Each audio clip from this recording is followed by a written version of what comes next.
Durante la Prima Guerra Mondiale, la zona al confine tra Veneto e Trentino vide scontri accesi tra le fortificazioni italiane e quelle austro-ungariche. I forti erano posti strategici per il controllo del territorio e furono coinvolti in intense battaglie. I forti italiani di Forte Verena, Forte Campolongo, Forte Campomolon, Forte Corbin e Casaratti costituivano la principale linea di difesa per l'Italia lungo l'altopiano di Asiago. Queste fortificazioni erano disposte in posizioni strategiche come Forte Verena, che dominava l'altopiano e che all'inizio della guerra iniziò a bombardare le posizioni austro-ungariche. Siamo sul Forte Verena ed è proprio qui che nel 1915 partì il primo colpo di cannone italiano della Grande Guerra. Il Forte Verena, costruito tra il 1910 e il 1914, era una delle più importanti strutture difensive italiane sull'altopiano dei 7 comuni. Situato a oltre 2000 metri d'altitudine, il forte dominava la linea di confine con l'Austria ed era chiamato il dominatore dell'altipiano. Il 24 maggio 1915 fu proprio da qui che partì il primo colpo di cannone dell'Italia nella Prima Guerra Mondiale.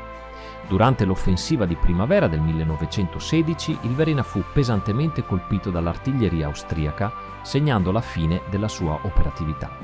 Sul versante opposto, gli austro-ungarici avevano un complesso sistema di fortificazioni che includeva Forte Belvedere, Forte Vezzena, Forte Verle, Forte Kerle, Forte Luserna e il Dosso delle Somme. Questi forti, situati su alture strategiche del Trentino, erano progettati per resistere ai bombardamenti italiani e mantenere il controllo sui passi montani. Lo chiamavano il Padre Eterno.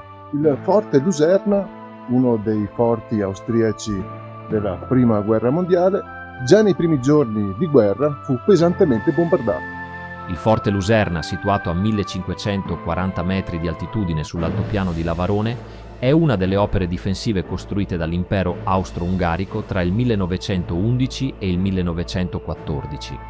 Realizzato in cemento armato, faceva parte del sistema di fortificazioni del fronte austro-ungarico, progettato per proteggere il confine meridionale. Dotato di 4 cupole girevoli armate di cannoni e postazioni di mitragliatrici, il forte era progettato per resistere a intensi bombardamenti. Nel maggio 1915, durante l'offensiva italiana, subì pesanti attacchi di artiglieria, inclusi colpi di grosso calibro dal Monte Verena. Alcuni di questi forti, oggi musei e monumenti storici, permettono di rivivere quei giorni di battaglia. Forte Belvedere e Forte Corbin sono stati restaurati e offrono un percorso immersivo nelle vicende della Grande Guerra, permettendo ai visitatori di comprendere le difficoltà della guerra.